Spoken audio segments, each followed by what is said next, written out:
Good morning. I'm Kathy Alm, CEO of PAP International, and I would like to welcome you to the PAP International Equine Services for Heroes virtual conference. We are pleased to welcome participants from all over the country, as well as some from around the world. Veterans are a very special part of our community, having served or currently serving your country, working on behalf of all of us. Their experiences are unique to them, which makes working with equines an excellent fit. This two-day conference is all about working with veterans through equine-assisted activities or therapies. Presenters from both inside and outside the EAT field have joined us today and tomorrow to provide attendees with insight and knowledge about best practices in offering an EAT veterans program, veteran culture and awareness, therapy versus therapeutic, and other important information for successfully incorporating veterans into your program and the community. We are grateful to all of the presenters for their time, their effort, and willingness to share their expertise. During our 2 half-hour breaks each day, we will also have additional breakout presentations, so you'll actually have the opportunity to attend 4 more presentations. This 2-day event is worth 12 continuing education units, and we are pleased to be able to offer this information via virtual conference for better accessibility and affordability for you, our participants. We want to thank the United States Department of Veteran Affairs Adaptive Sports Grant for their funding. That's what kept registration fees down and allowed us to offer this conference to veterans at a deeply discounted rate. Support from the VA is also vital to PAP International's ability to provide direct service grants to our premier accredited centers for services to veterans in their communities. Lastly, I also want to thank you, the attendee, for your participation in this virtual conference and for your interest and work with veterans in the EAT field. My hope for you is that you gain new insight and knowledge about working with veterans that you can take back and utilize in your EAT work for the benefit of all. For those veterans attending this conference, I have the same wish for you, as well as an invitation that you bring your veteran perspective to the presentation discussions. Please enjoy your next 2 days. Thank you. Welcome to Equine Services for Heroes. Thank you so much for joining us today. We're really excited to be able to present equine immersion programs for veterans and supports. I'm Tara Mahoney, a licensed professional counselor specializing in trauma counseling, and this is my colleague Jerry. Hi, I'm a military spouse of 38 years, and with the experience of those years, I've become a military advocate for those currently serving, veterans, their supports, their families, and also Gold Star families. We'd like to let you know that the breadth of our programming would probably take 1 to 2 days to fully have you become aware of what equine immersion program is. And so you might see us looking at papers or wrestling things as we try to streamline it a little bit so that you get the key factors. So we're excited to share equine immersion programs for veteran supports. We've developed this over the past 4 years and implemented this program to over 420 veterans and their supports. We facilitate this at Touchstone Farm in Temple, New Hampshire. The equine immersion term includes programs for veterans and their families, Gold Star families, women's specialty weekends, and the collaboration with Home Base. Home Base is a Massachusetts General Hospital intensive clinical program. The goals for today. We'd like to go through the what's, the whys, and the hows of equine immersion programming. What are equine immersion programs? Why do they work so well for this military population? And how can you implement this in your cause to move forward in your effort to best serve veterans? Equine immersion programs is a therapeutic and recreational model that can be facilitated in a 3-day, 2-day, or 1-day event. It's a flexible model that works if you have a facility on site to be able to have the veterans and their supports stay at your place, or in a local locale for an alternative at a bed and breakfast or at a motel locally. And what we're going to show you today is how to set up your team and build toward implementing immersion programs within your facility. By supports, we mean loosely defined family, which could be their parent, a sibling, a sister, a brother, a cousin, a child. It also could be a support, could be the best friend, the neighbor, the battle buddy. So whoever it might be that the veteran feels like could really help them in their recovery. So let's understand why equine immersion programs is the key to reaching this population. The two primary factors are dysregulation and disconnection. That's physiological dysregulation. And that is that the equines will provide immediate and accurate biofeedback to people when they're in an unbalanced emotional state, such as heightened fear, hyperarousal, anxiety. So what happens in trauma is they're really not aware of what's happening in their body, and the equine will mirror that back. With the social and emotional disconnection, this is a huge part of trauma. What happens is that we're seeing a lot of just basic core loneliness as one of the big factors to be able to overcome isolation and withdrawal. So immersion is really promoting reconnection. It's replicating being back on the barracks, being in the base, being part of a unit when you're spending an entire 3 days, 2 days, or even one full day with all of your friends and colleagues. We all know that there are many challenges to this population. Many are similar to the challenges that mental health treatment is experiencing all the time, but the military population has some that are very unique for them. Specifically, we always ask ourselves, how do we find them?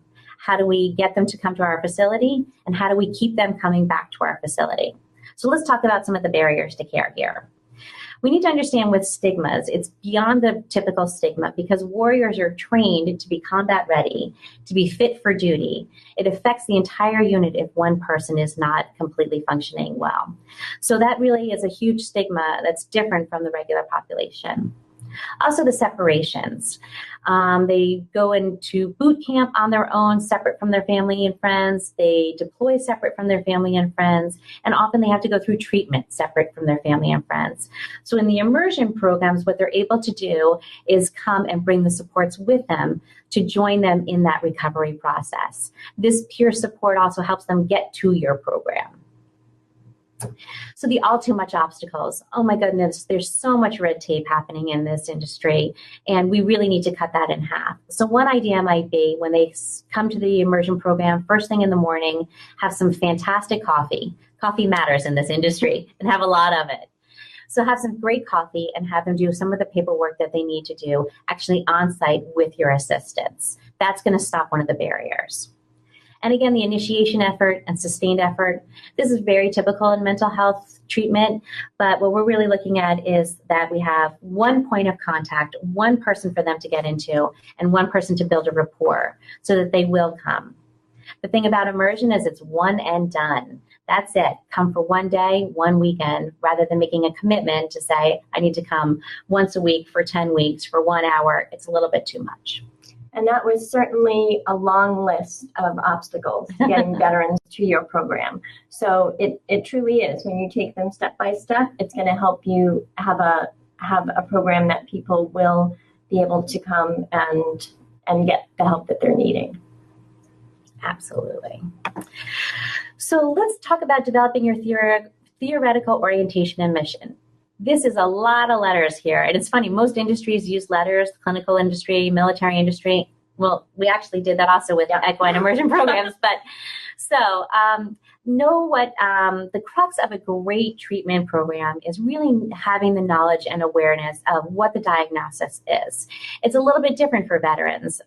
So recognizing PTSD, traumatic brain injury, and military sexual trauma. These are some of the checklists and the inventories that you can look at. They're all available online just to keep up your awareness and information. Also, homebase.org is a fantastic organization that we work with. They have free trainings and webinars with top-notch professionals at Mass General Hospital. I use it all the time. research. This is an evolving area of practice, and we certainly need to establish validity and reliability in our industry in order to make equine assisted activities and therapies legitimate treatment modalities. So we need to get some research and follow the research trends. Looking beyond post-traumatic stress disorder, PTSD in the civilian population might be something like a car accident. But when you're dealing with in the combat related, it's not just a car accident. It's the Humvee was struck by an IED, and as they're trying to get help, they may be under enemy fire. So it's a very complicated type of PTSD. What we recognize is there's also a lot of guilt involved in the PTSD diagnosis. Almost 40% report that guilt contributes to the development and promoting the maintenance of it. So we want to look at moral injury, soul injury, survivor's guilt, and hero myths.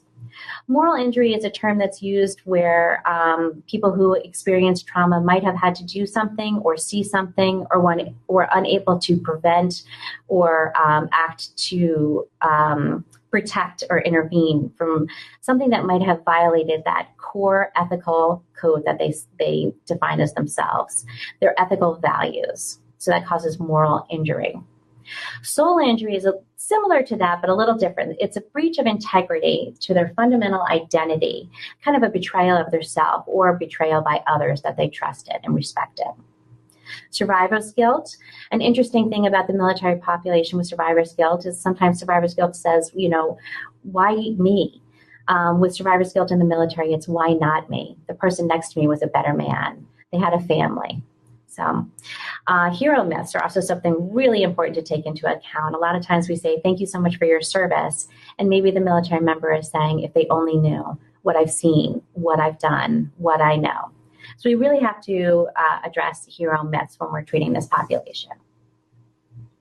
So now that we've covered a little bit about what equine immersion programs are, the 3-day, the 1-day, or the 2-day, why it works, that's facing the dysregulation and the disconnection. Let's look at the barriers. We've looked at the barriers that we've broken. Now let's look on how you can set this up. So within the military, we know that there's a clear chain of command. Everybody has a specific role, and within that role, it's important that they execute it, because otherwise the mission would not be successful. So we see that as well in the team that we bring to the table with the equine immersion program model. So it basically is made up of the horse still is the base with the client center, but you need 4 key people to go ahead and run a program that's going to do the healing that we hope to do. So the first would be a licensed clinician. Now, there's many licensed clinicians out there in the world. We're not looking for the guidance counselor nor a family therapist. We're looking for an individual who has a depth of experience with the veteran community. Their needs are different, their stories are different, and their experiences are different. So that is truly key. Absolutely. The next would be a military advocate. And in this role, it's somebody who has a strong history of both experience with military, networking within the military community, and is able to be someone that those veterans do respect. And veterans are very good at assessing whether you're genuine or not. The third key player is that of somebody whose responsibility lies in the facility and the operations. So when we're in the midst of a session and a pipe breaks, we want to go ahead and be able to continue that session.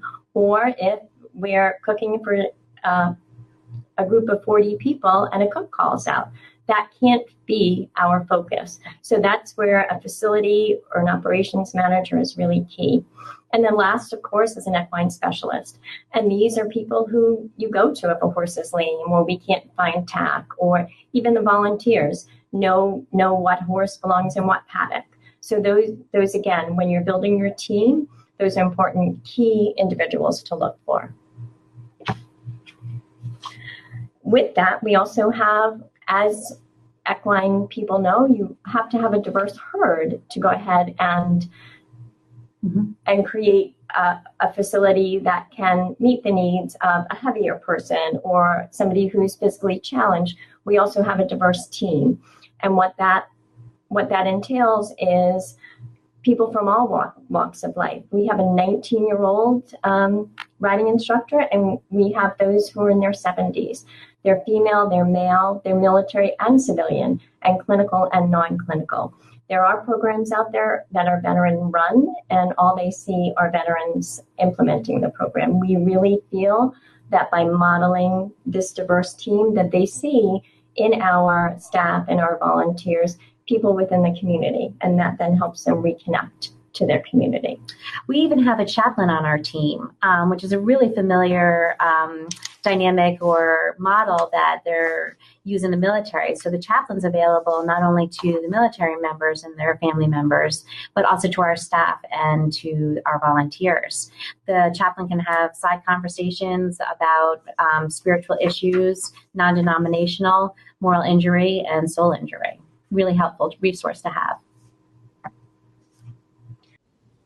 So the next area that's extremely important is confidence in military culture. Mm-hmm. So our program provides at least a 3 to 4 hour training that's mandatory for both staff, volunteers, and even barn staff, anybody who's going to be on the property or the location while our events are happening.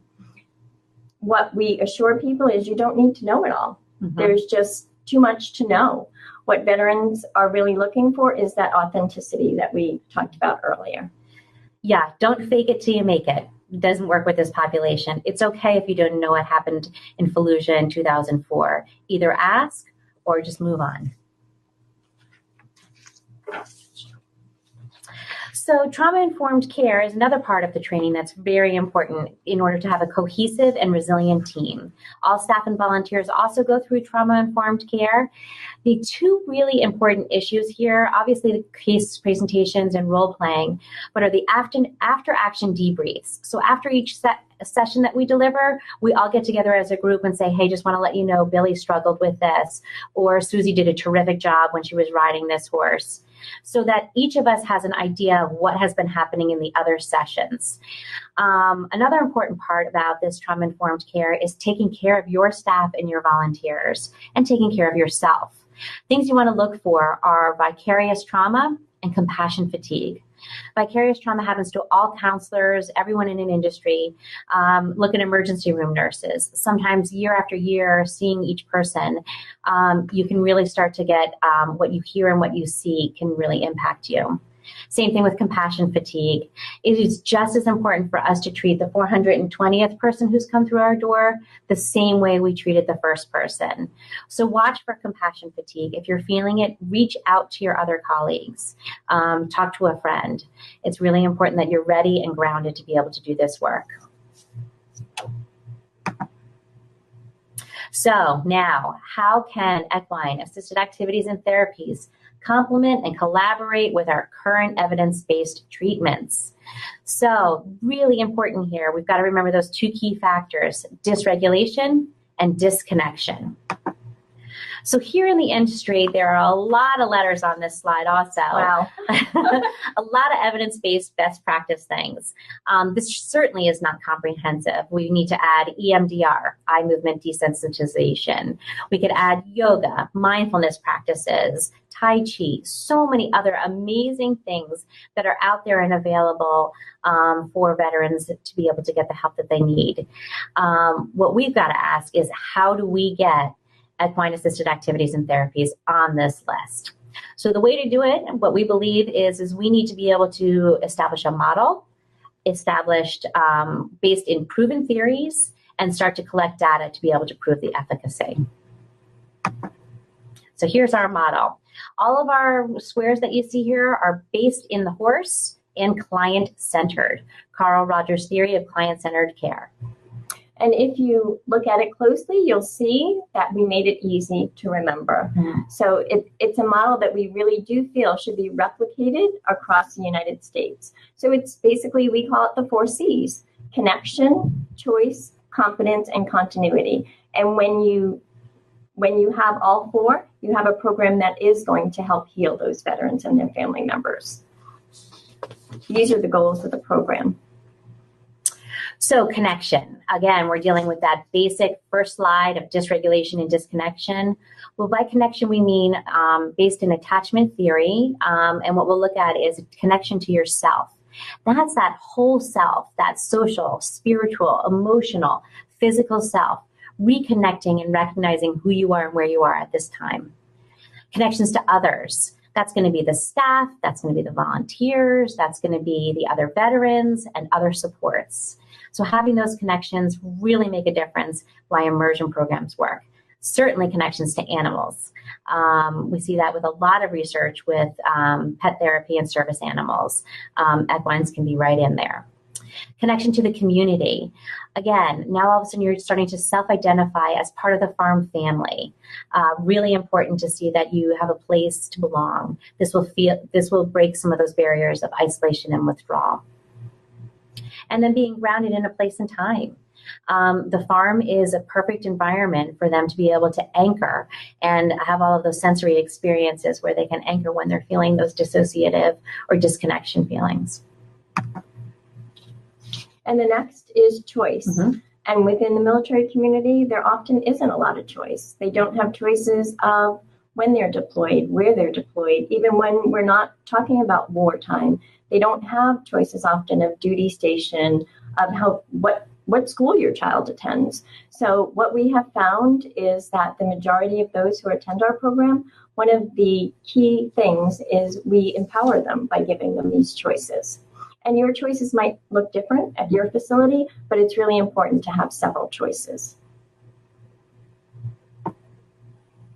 So again, here is the 4-square model with the horse at the base, client in the center. And this is just a sample template of what your sessions might look like for the weekend or for your day event. You can use this template and fill in depending on what your treatment objectives are for that event that you're running. So for instance, you'll see here on the top left, we had some of the equine sessions, riding, driving, vaulting. Another sample was we were looking for mindfulness as one of the treatment objectives. So singing bowls and quilting. On the bottom left, you'll see ones that are more social and respite, rest and relaxation, baking classes, and sitting by the bonfire in the evening. And then again, back to the horse, we're doing a horse and human energy session, which we are going to now explain what all of these sessions actually are. Lost my arrow there, sorry. Get it back? Got it. There we go.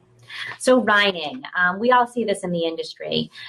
Specifically, this Coast Guard veteran here had over 10 different treatment services that he had been to, whether it was inpatient hospital, outpatient clinics, a variety of different one-on-one sessions.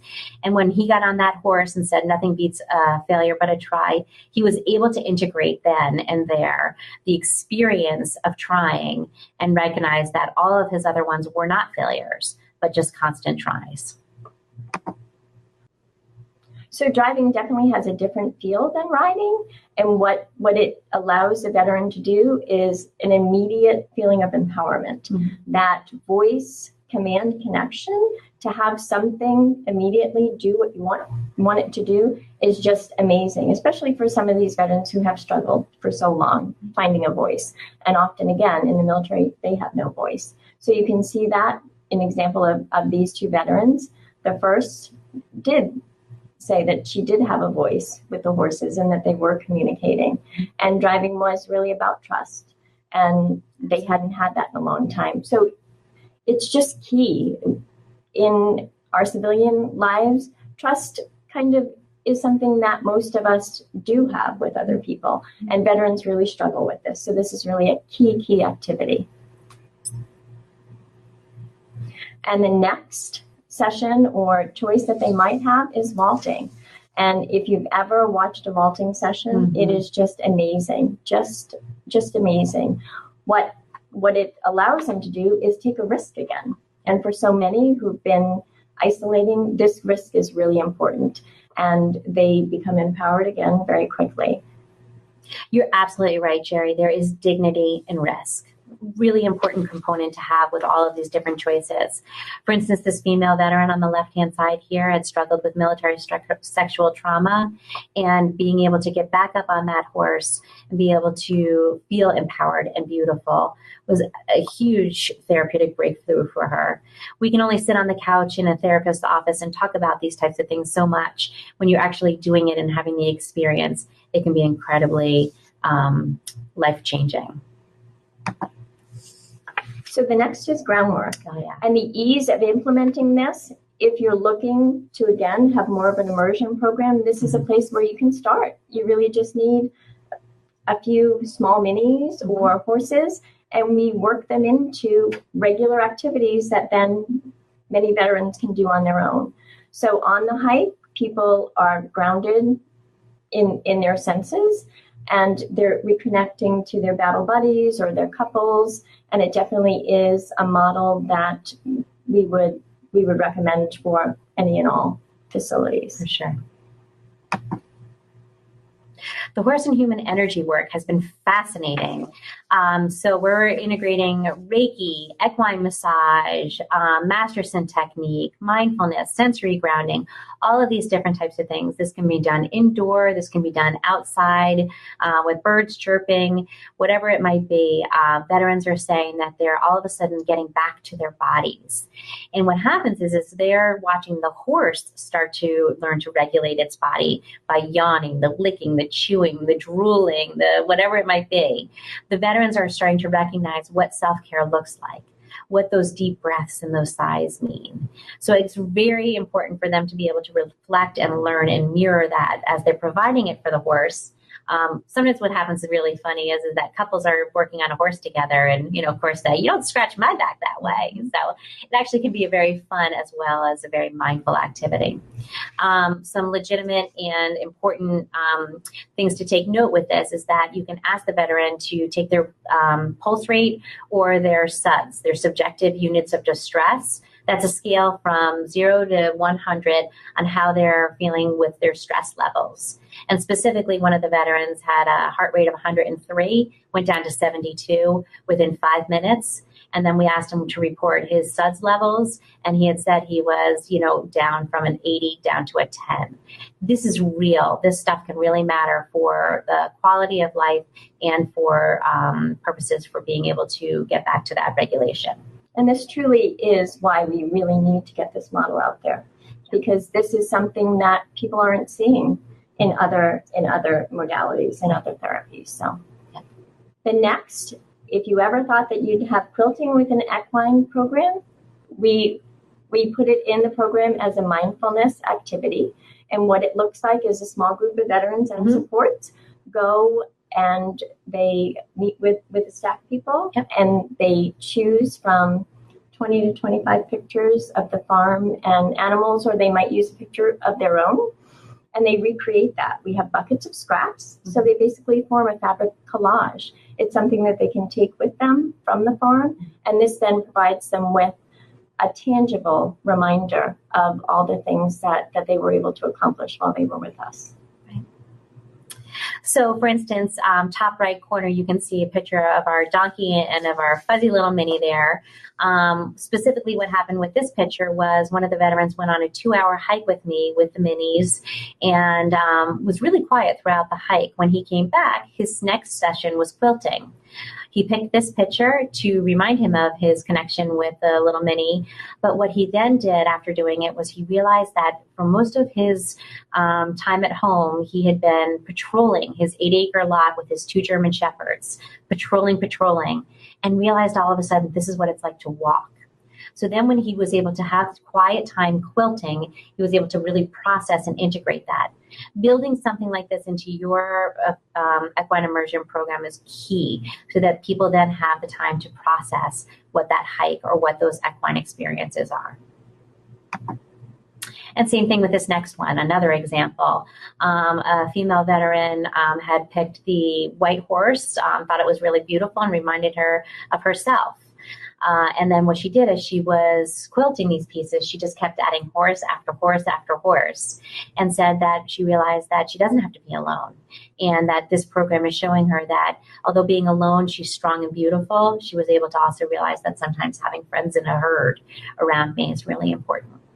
And what's key in quilting is also that community aspect, because as they're experiencing these new feelings and new ideas, they're sharing them with the fellow veterans or supports.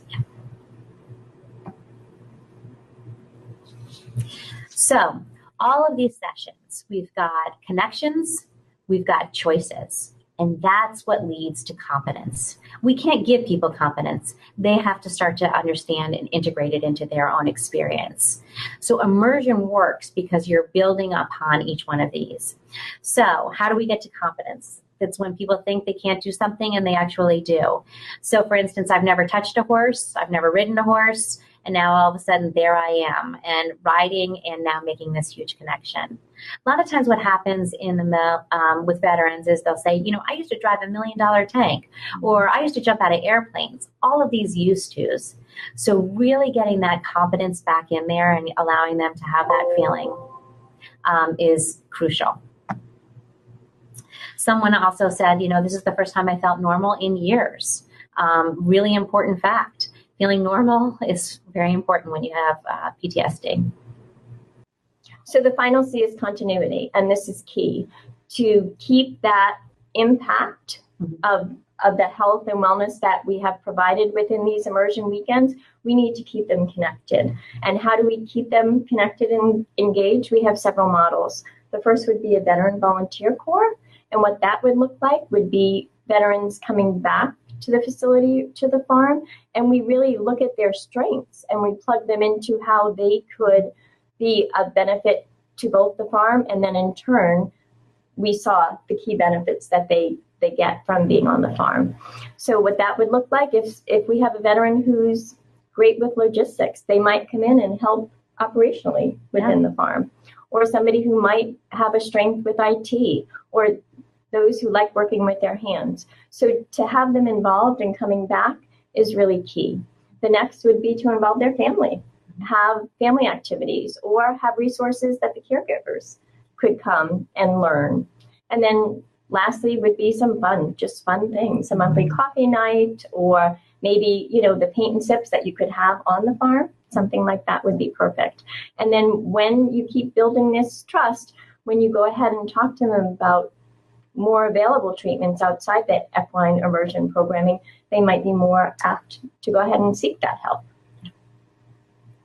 A word about coffee night, make sure you have a lot of it and it's very strong. Military likes their coffee. Yeah. So the next thing that we need to really do is to be able to evaluate our programs. And as a professional community, this is key. So what we do is first start asking qualitative questions. How did you like it? What was this like for you? What worked? What didn't work? And to make sure that they have those options to be able to have a voice and to tell us.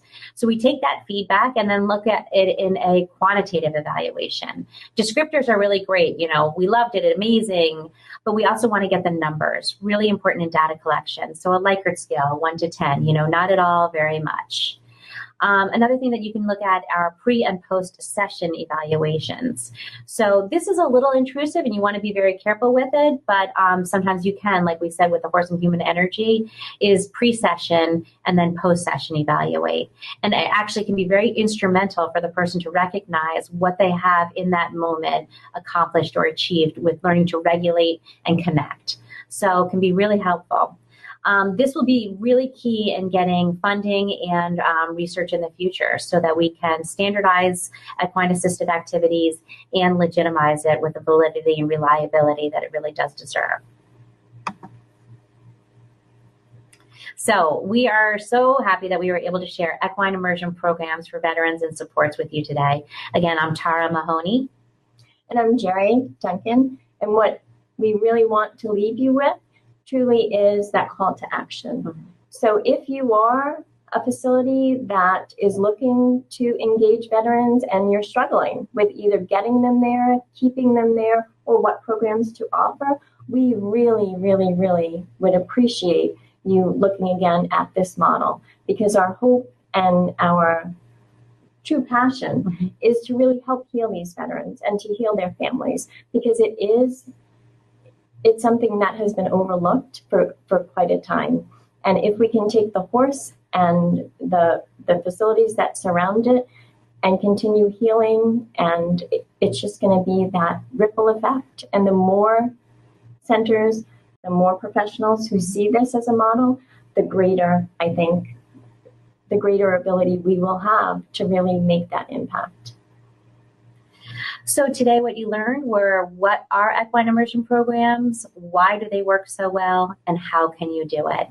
If you have any questions, please get in touch with us at these emails. It has been an absolute honor to be here on this panel and to have the opportunity to share this with you today. Thank you so much. Thank you. Well, good morning from the East Coast. We're so excited that you could join us. The purpose of the Equine Services for Heroes presentation is really to start an open dialogue regarding best practices, to share expertise and experiences with each other, to really collaborate on how we can best serve the veteran, because of course the veteran is the most important piece of all of this. So we're very excited to open up some questions. We've seen a few come through. The first question, Tim, if you could lead away for that, that would be really helpful.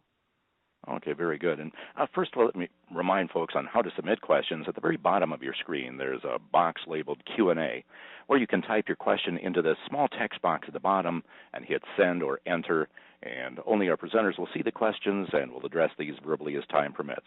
But we had a question earlier on asking, what about utilizing veterans as volunteers for your adaptive riding program without having a clinician? Veterans are a great resource to use as volunteers. You know, we know that they come with excellent skill sets and that immediate connection, that brotherhood or sisterhood of knowing where the client of yours might have been, or just having that, you know, there's a generic connection, even if they might be in different branches or served during different wars. What we do have within the programming model that Tara and I have developed is kind of if the veteran has gone through our program, we do like them to have a year distance from the actual programming. And Tara will go ahead and discuss why that's important. So this is a fantastic question and one that comes up often. Veterans can speak the speak and walk the walk, so they are the ones that will be the resource that you do often want to go towards to ask for help and assistance, especially in the model with a military advocate. That could be a veteran for sure. One of the things to watch out for, though, is veterans as volunteers who have come through your program but have a therapeutic alliance with your horses, have a therapeutic alliance with the farm.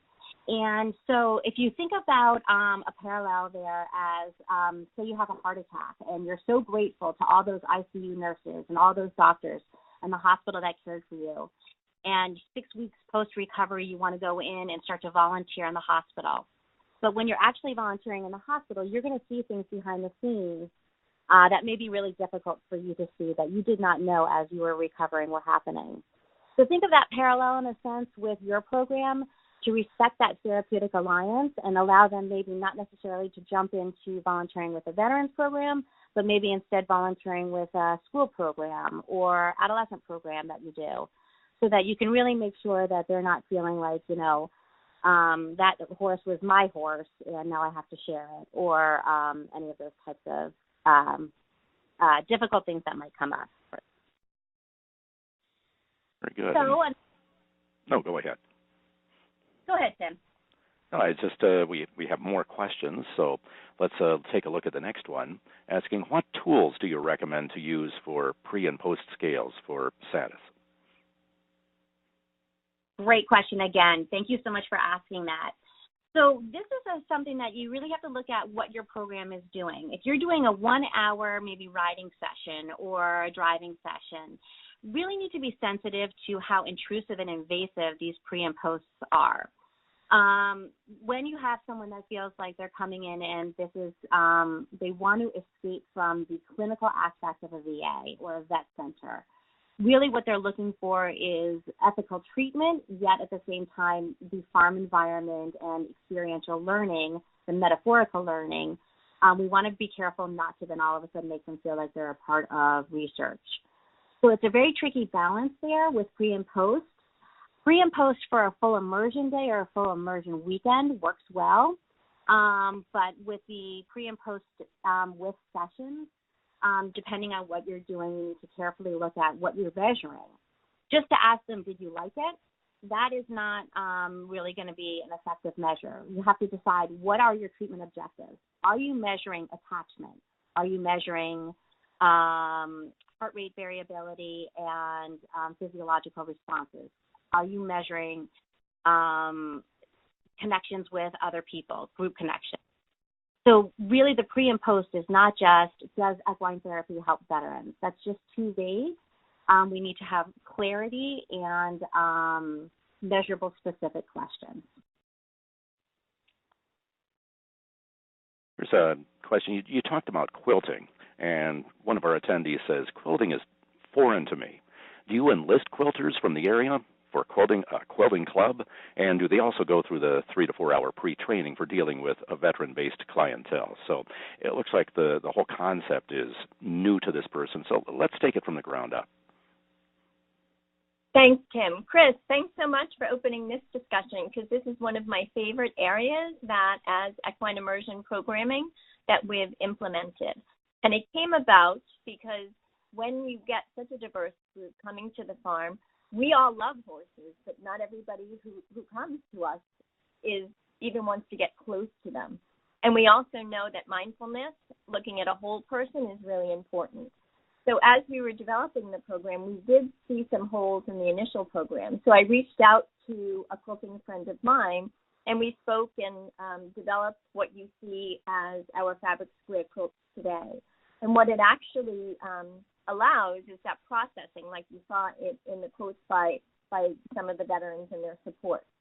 The way we do our training, as we stated in the programming, there is no one in our program who interacts with veterans who is not confident within the military training that we do and a trauma-informed care. This is just essential, and it's something that we see lacking in some other organizations. We have put together those models within our program, and we're happy to facilitate a training for your staff, and the same thing with the quilting.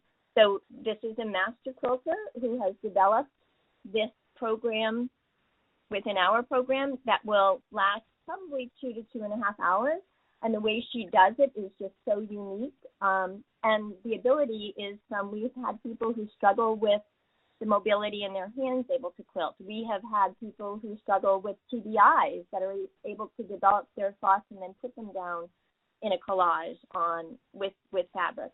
And what we hear from the veterans and supports, it's an active reminder of all those feelings and all those risks and all those things that came up during their immersion in the 2-day program at the farm. So it definitely is something that can be replicated. We would ask that, if you're interested, you reach out to us and we can develop a training for Chris, for your team, or we can actually do regional trainings, whatever that might look like.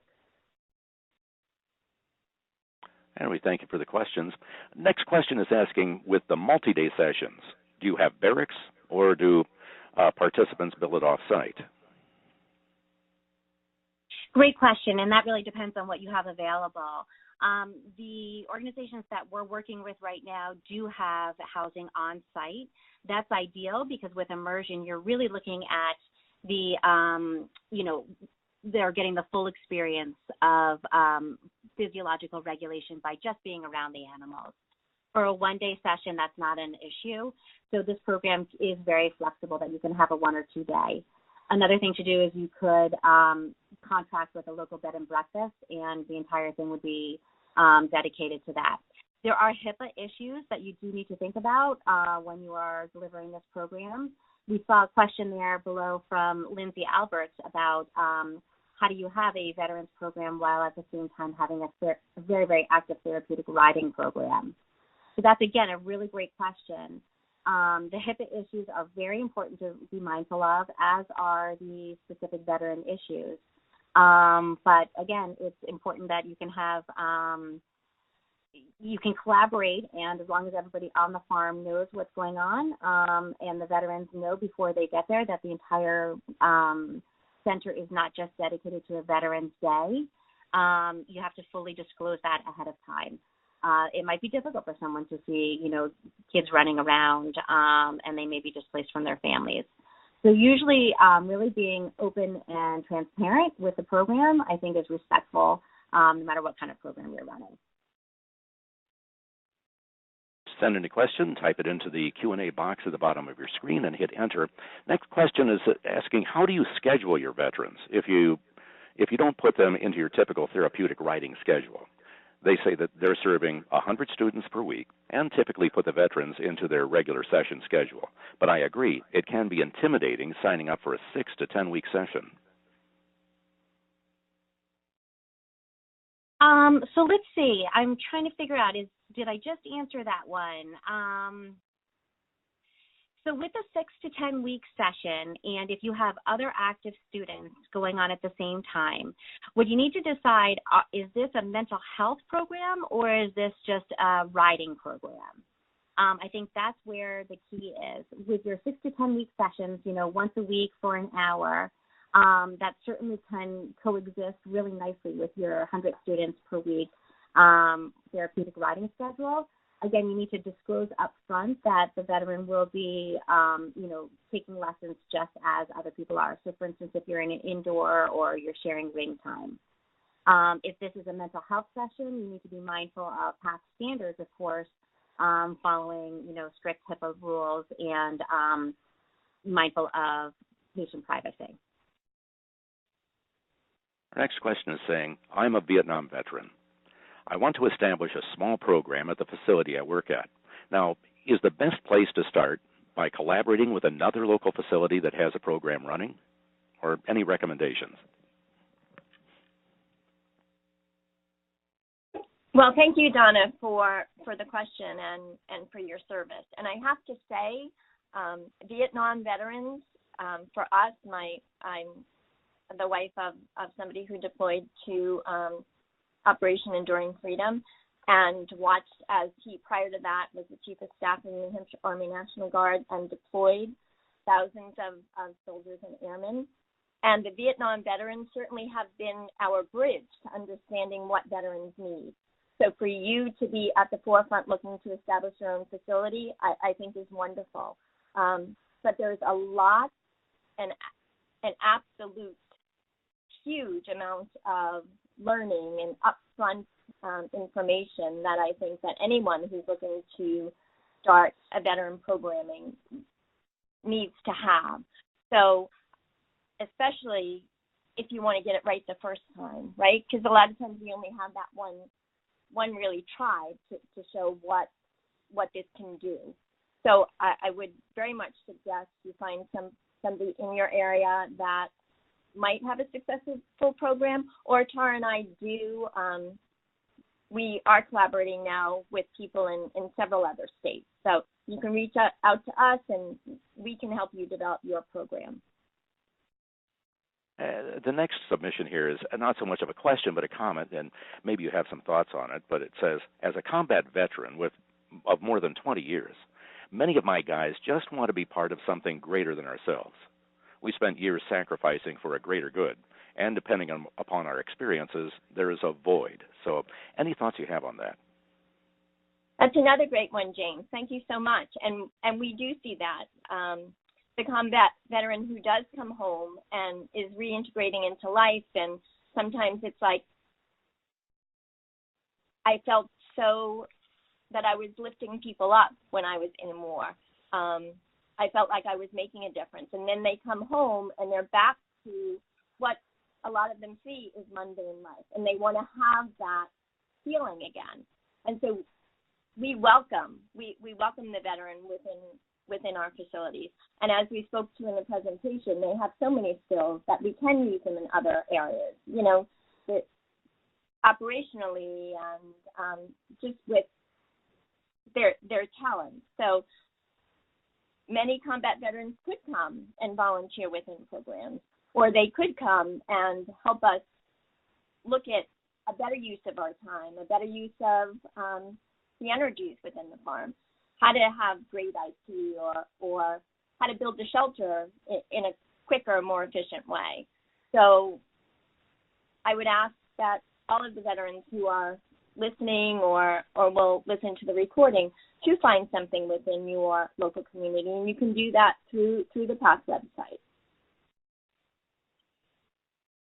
Another question, more specifics here.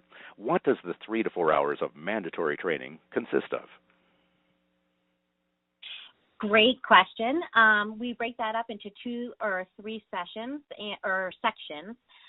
First is just familiarity with the farm and operationally. At Touchstone's Farm specifically, they do a terrific job there of making sure everyone knows everything from this is where the pitchfork is, the fire extinguisher, safety protocols. The next thing to look at in the mandatory training then comes to, are you a right fit for this veteran population? Certainly people all say, I want to help, and helping can come in a lot of ways. That doesn't necessarily mean being the boots on the ground during a weekend session or during a session. So what we look at there are military cultural competency and trauma-informed care. So the trauma-informed care really is to understand that when someone comes to the farm and maybe a volunteer is sidewalking or leading the horse, we're not going to turn back to them and say, so tell me a little bit about your deployment. And that's just training that says, in that moment, to be able to say that they're really focused on the horse. Let's listen to the footsteps of the horse. How do we redirect somebody who might be flooding or who might be talking about a difficult situation that they experienced? So really that's the training, is to be able to, in the moment, teach people to listen with compassion and empathy and appropriate redirection, but at the same time really authentically allow that person if they do need to process. It's very difficult if it's just a purely riding or driving session versus if it's mental health. So you want to be able to find the right people for the right place. Women's programs might be different. Military sexual trauma programs might be different. Family programs might be different. So that's what that mandatory training is to really screen what are your volunteers and your staff best at. What's their comfort level? Maybe they're more comfortable working with children who are children of military, or maybe they're more comfortable working with spouses.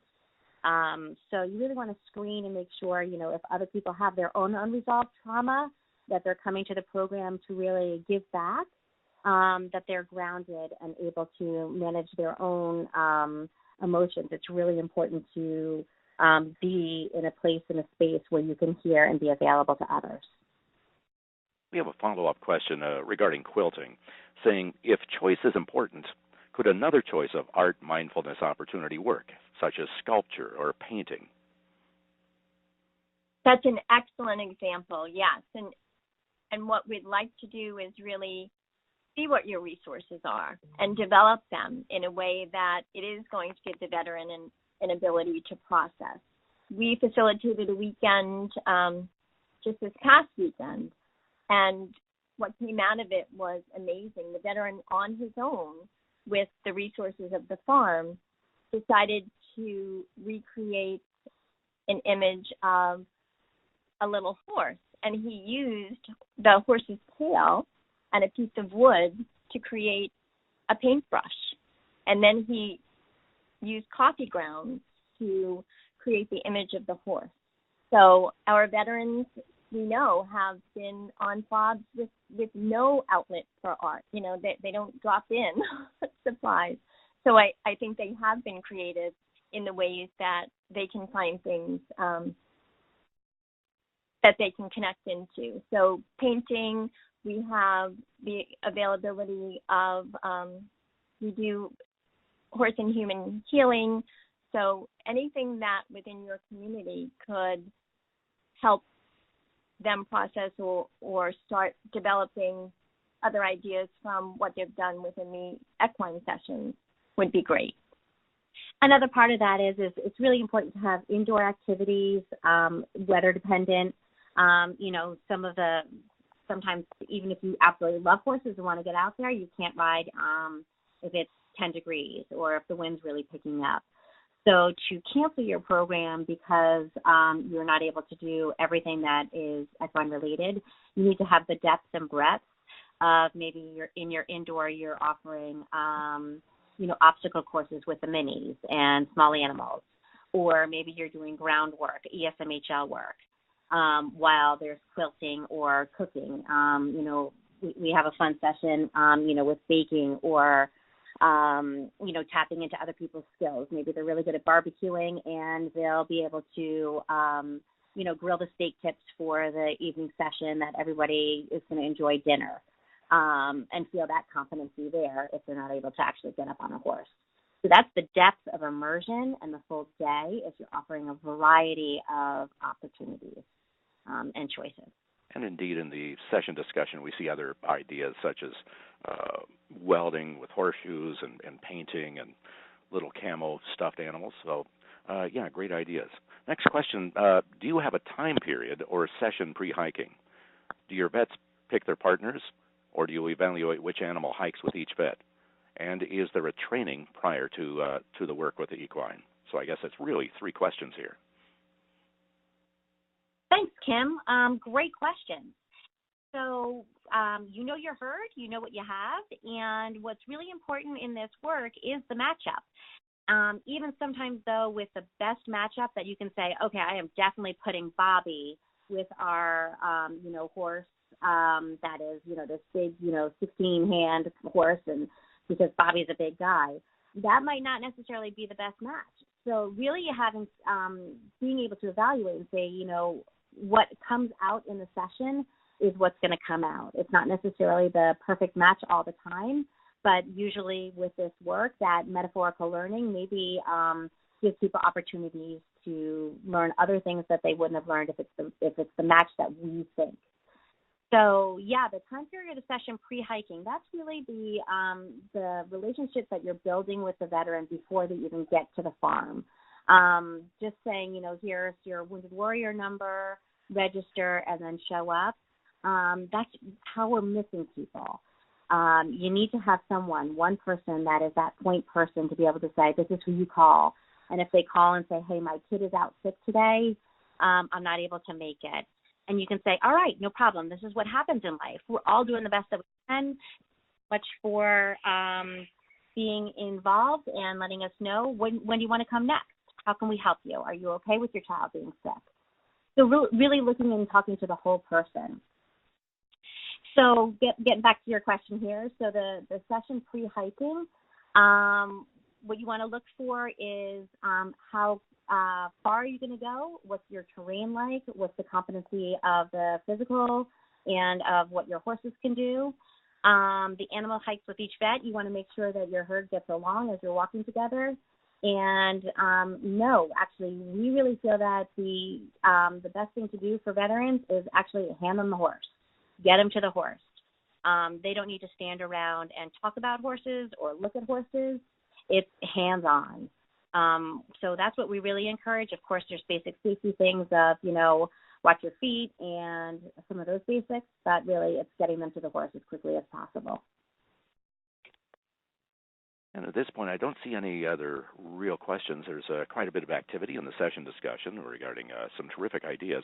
But I encourage you, if you have a question, send it in right now into the Q&A box at the bottom of your screen. Type it in the text box and click send or hit enter on your keyboard. And we'll address these as time permits, and we do have time to take a look at your questions. So that said, while we wait for any more questions, Tara and Jerry, anything you want to follow up on? Sure. We have a few extra slides that we could load up on here. One slide is specifically that we want to look at. So really, we talked about the purpose of the equine services. Let's talk about maybe some obstacles to implementation. Maybe some of you could tell us, what are your center struggles? Are you struggling with funding? Are you struggling with staffing? Are you struggling with finding horses big enough? Are you struggling with equipment issues or actually having veterans come to your farm? So maybe some of you could send us some questions on that. And then how do you resolve these challenges? This is always a really big question. Do you outsource or do you keep it in-house? So we really suggest a careful inventory of what your strengths are. Specifically, knowing your facility and the operations and knowing your horses is really important. But maybe you do need to outsource and have use your veteran community, because they do know the veterans best, and they will stand up and say that this program can help.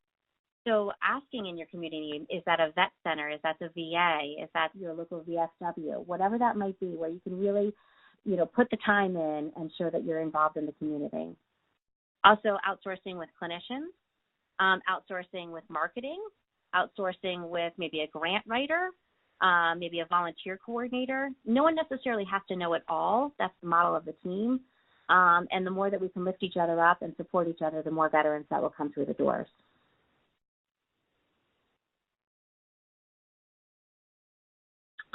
So we just saw a question about what is the best insurance for Equine Therapy Center. Depends on what you're looking at. Jerry might be able to answer some of the VA insurance. There's TRICARE, and some of the billing codes can be used for different mental health, the ICD-10 codes for if it's a mental health session, if you have a clinician and you're really following that ESMHL model with a mental health clinician. So one of those codes that I do use if I'm doing a psychotherapy session would be 90835, and that's a one-on-one individual session. And the next question, it is the funding question, where veterans can't afford to pay out of pocket, and they've already paid. They've already paid that ultimate sacrifice by, taking time away from their family, their jobs. So it really is my hope that if there are programs out there, that veterans are coming without having to take money from their own livelihood. And where you go for that truly is all of those veteran service organizations who are there to support the veterans. And key to that is having that military advocate within your team who knows the people who support veterans, either through the VFW or the ELK, the American Legion, or all of the great motorcycle groups that they have, or there are organizations that will run golf tournaments for you, all kinds of funding ideas, but it really takes that link, who knows who those people are. So if you don't have a military advocate within your team, I think that they would be the person who might be able to help connect you to that.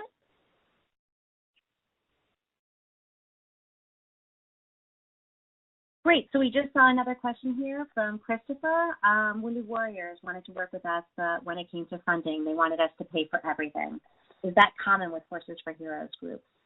That's a really great question, and one of the huge barriers to care. Thank you so much for bringing that up, Christopher. There's so much red tape, and we all struggle with that. Again, once initiating that first, I need help, and getting yourself into those stages of change, right? We all go through that when we're kind of sitting back and saying, maybe I need to do something different in my life and I need to get help. But, wow, that gym isn't even open. Oh, I guess I'm not going to go. So we really want to look at why these types of obstacles are there and how to do that. I think that's a really great question for PATH International as they work with Wounded Warriors a lot to be able to get that streamlined and to see why we're missing veterans that might have to go through too much red tape. And the next question we see is from Paige. How do you deal with attrition? How do you keep them involved? Where do you draw the line to just allow a vet to walk away from the program? Well, first of all, our biggest thing is our veterans have earned choice. So if they're choosing to walk away, there's no demand that they come back. The reason they're coming back is because they have a relationship. And that's the key. And Tara spoke about that a little bit earlier. The relationship is the key so that the veteran then has ownership within your program. And those things that we talked about at the end of our presentation, keeping them engaged. And it doesn't have to be just engaged within that horse activity. The immersion program, by the time they leave the facilities where they've had breakfast or shared different parts of their lives and just not, how to put a saddle on and how to groom. They become connected, and it's in that connection that you will stop the attrition.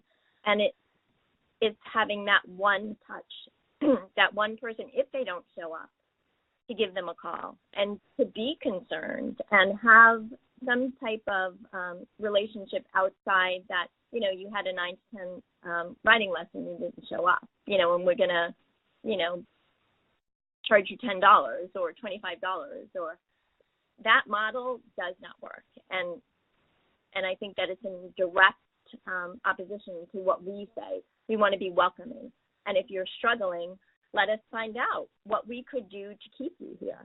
Is there something that you can help us to figure out what might be a better solution, what might be something that would have them returning. So, yeah, that's really similar to, mental health private practice. What do you do if someone doesn't show up? So a lot of in the industry of mental health is if you don't show up, you're still charged for that session for a 24-hour cancellation. Hopefully, we can move away from that. This is not just a typical private practice model. And when you're doing a full-day immersion, it's going to be more cost-effective to deliver this in a group setting rather than losing that money that may have been a billable service for the clinician or for your riding instructor. So if you have, 10 a.m., Susie's supposed to show up and she doesn't show up. First of all, obviously there's the reach out, are you okay? And then the second one is you still need to have that, paying your instructor. So if it's doing with a group, you have 12 people signed up and you have 3 instructors there for the day. If only 7 show up, you're still, covering your costs. And we have to be realistic. This is not something that can be done, for free or lightly. It needs to be billable. That brings it back to industry research, industry standardization, and how we elevate these services as part of a medical model, with the VAs through their recreation departments, through their compensated work therapy departments, whatever that might look like. So the partnership is really important to have with the sending organizations as well as the veteran community. What do they need and want? Okay, so we could look at another slide that we have.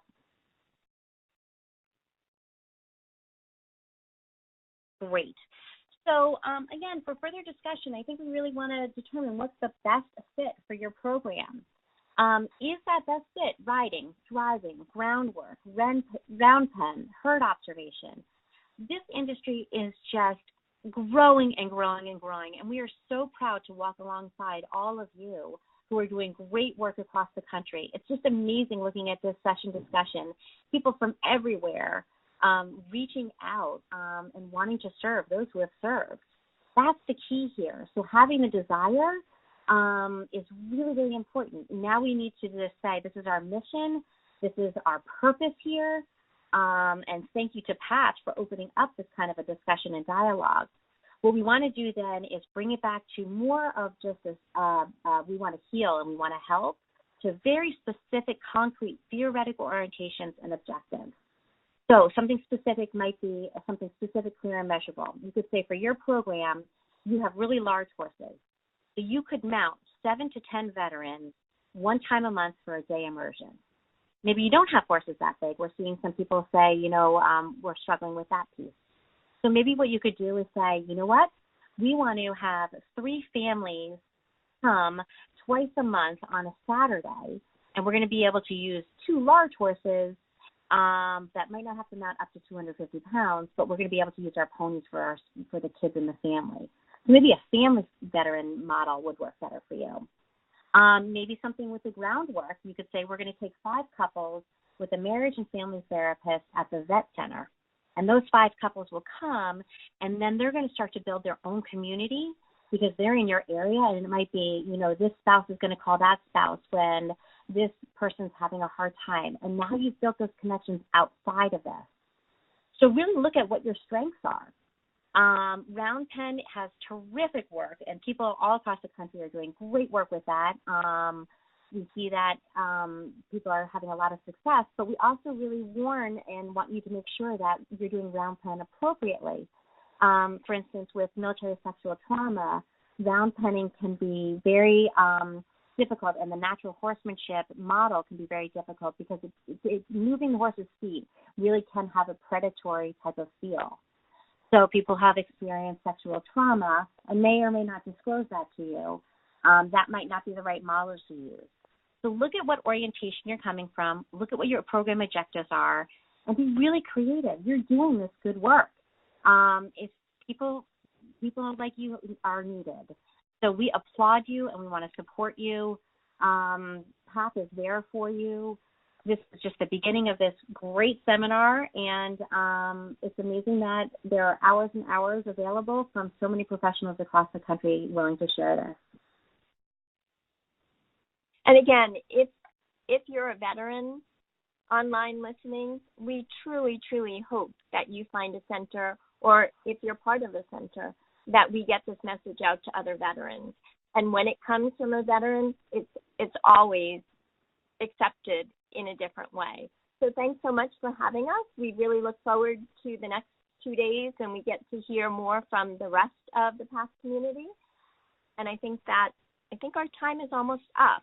Any last minute questions?